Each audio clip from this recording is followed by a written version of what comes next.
Assalamualaikum warahmatullahi wabarakatuh. Selamat datang di channel Media Pintar. Kali ini kita akan membahas tentang SKP pertanian, khususnya penyuluh pertanian ya teman-teman, part 50. Bagi teman-teman yang belum menonton part-part sebelumnya, silahkan ditonton ya. Jangan lupa like, comment, share, and subscribe, dan klik tombol loncengnya agar teman-teman bisa update video-video terbaru. Oke, langsung saja kita ke contoh soal nomor 1. Kepemimpinan manajerial dari suatu kelompok tani berasal dari personal A. KTNA, B. Kontak tani, C. Petani maju, atau D. Petani teladan.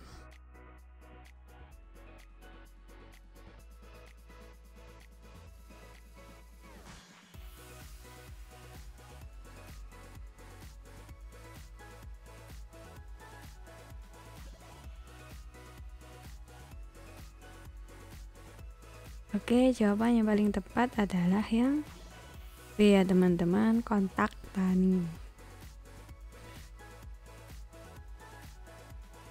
Oke, lanjut soal berikutnya nomor 2. Volatil fatty acids, yakni asam asetat, propionat, butirat, kemudian CO2, CH4, dan kadang-kadang laktat dan suksinat serta H2 merupakan produk akhir dari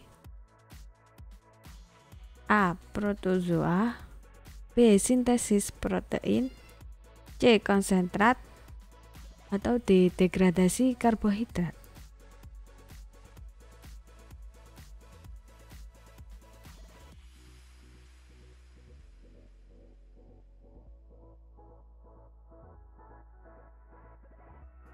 Oke, jawaban yang paling tepat adalah yang D ya teman-teman, degradasi karbohidrat.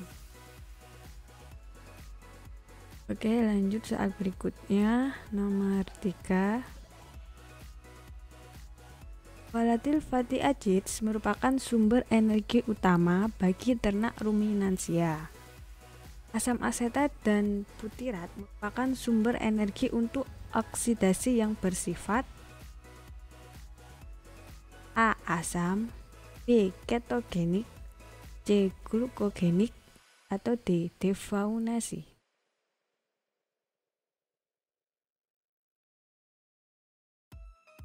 Oke, kita bahas ya teman-teman. Volatil fatty acids merupakan sumber energi utama bagi ternak ruminansia. Asam asetat butirat merupakan sumber energi untuk oksidasi yang bersifat ketogenik. Sedangkan gluconeogenesis atau bersifat glukogenik.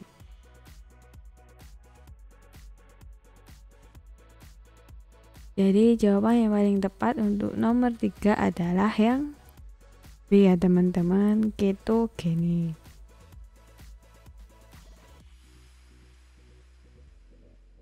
Oke, sudah jelas ya. Lanjut soal berikutnya nomor 4.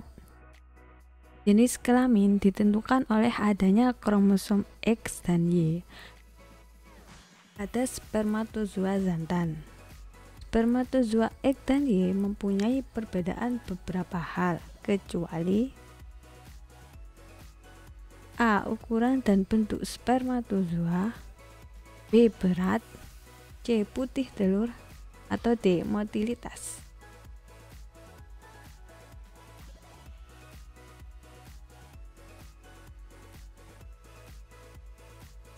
Oke, jawaban yang paling tepat adalah yang C ya teman-teman, putih telur.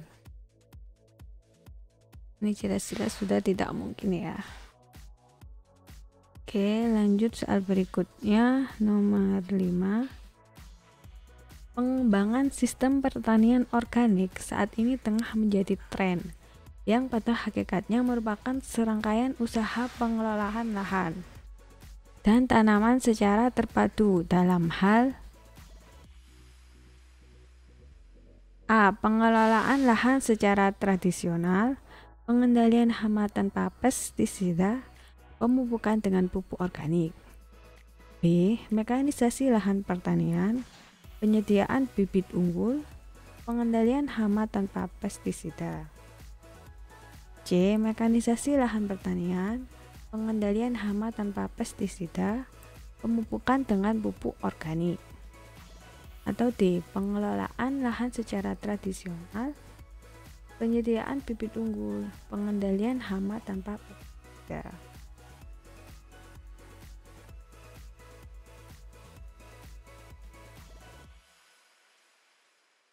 Oke, kita bahas ya teman-teman.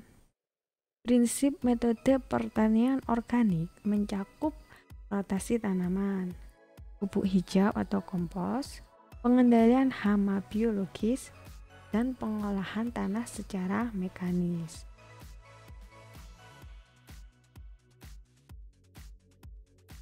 Jadi jawaban yang paling tepat untuk nomor 5 adalah yang C ya teman-teman, mekanisasi lahan pertanian, pengendalian hama tanpa pestisida, dan pemupukan dengan pupuk organik.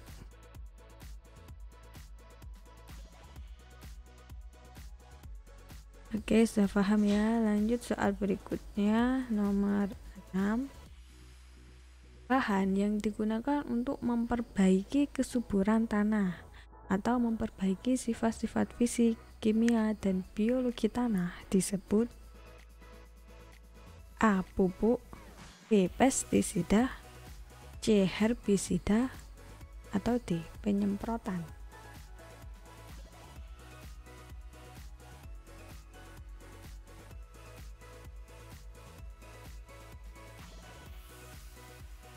Oke, jawabannya yang mana teman-teman? Ya, jawaban yang paling tepat adalah yang A ya, pupuk.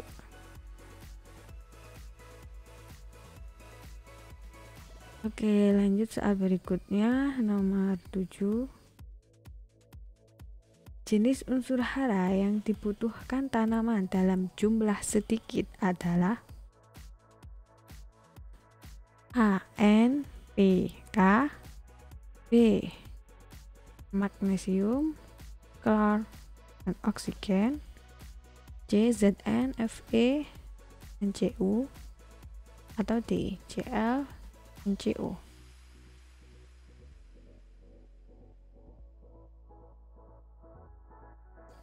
Oke, kita bahas ya.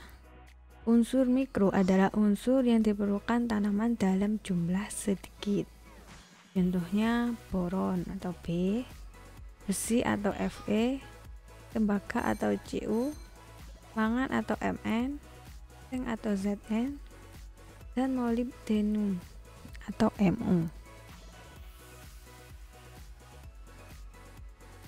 Jadi jawaban yang paling tepat untuk nomor 7 adalah yang C ya teman-teman, Zn, Fe, dan Cu.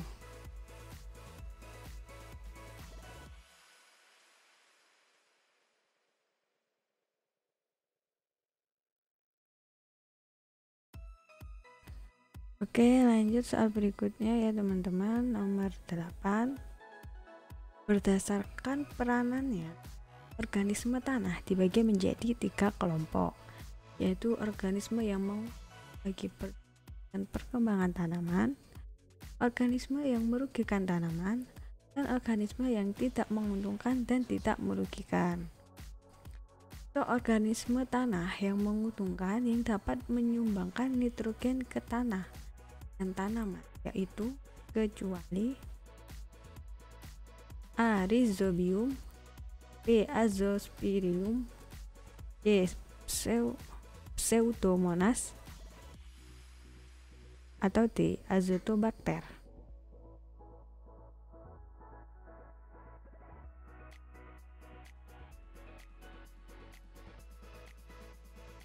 Oke, kita bahas ya teman-teman. Organisme tanah yang dapat menyumbangkan nitrogen ke tanah dan tanaman, yaitu bakteri pemfiksasi nitrogen. Contohnya Rhizobium, Azosphyrium, dan Azotobacter. Jadi yang bukan adalah yang C ya teman-teman, Pseudomonas.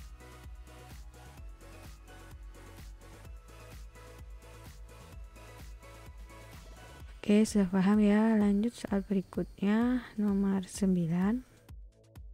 Di dalam mempertahankan kesuburan tanah perlu dilakukan A. Mempertahankan satu jenis tanaman yang ditanam terus-menerus. B. Menghindari pemupukan senyawa organik. C. Penanaman tanaman yang berbeda jenisnya secara rotasi. Atau D. Membuang lapisan tanah bagian atas yang kaya senyawa organik.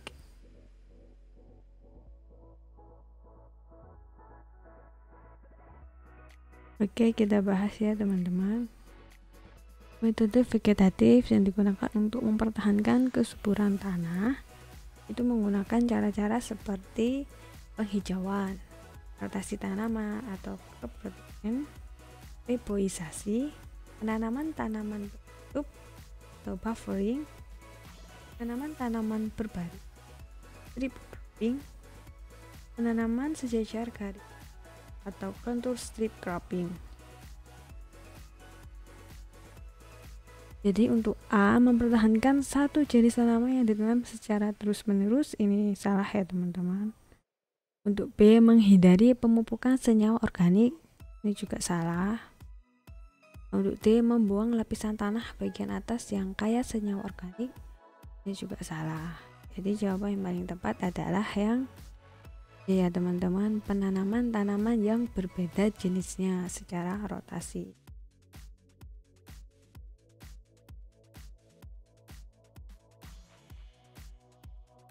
Karena ini termasuk dari contoh metode vegetatif tadi ya. Oke, sudah paham. Lanjut saat berikutnya, nomor 10.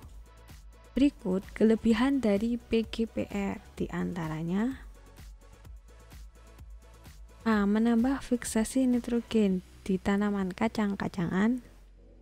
B. Menekan pertumbuhan bakteri fiksasi nitrogen bebas. C. Menekan hormon tanaman. Atau D. Sebagai vektor hama dan penyakit tumbuhan.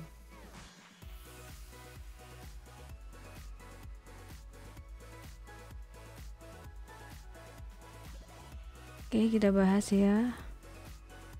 Berikut adalah kelebihan dari PGPR, diantaranya fiksasi nitrogen di tanaman kacang-kacangan. Yang kedua, memacu bakteri fiksasi nitrogen bebas. 3. Meningkatkan ketersediaan nutrisi lain seperti fosfat, lerang, besi, dan tembaga. Yang keempat, memproduksi hormon tanaman. Yang kelima, menambah bakteri dan cendawan yang menguntungkan. Dan yang terakhir, mengontrol hama dan penyakit tumbuhan.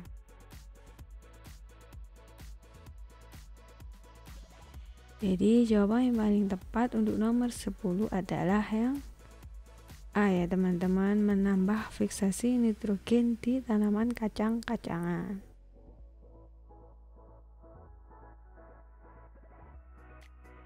Oke, sudah jelas ya. Sekian video dari saya. Terima kasih. Semoga bermanfaat.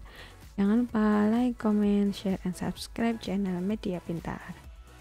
Semoga teman-teman bisa mendapatkan nilai yang terbaik pada saat tes SKB nanti dan menjadi ASN tahun ini. Oke, sampai jumpa. Bye-bye. Wassalamualaikum warahmatullahi wabarakatuh.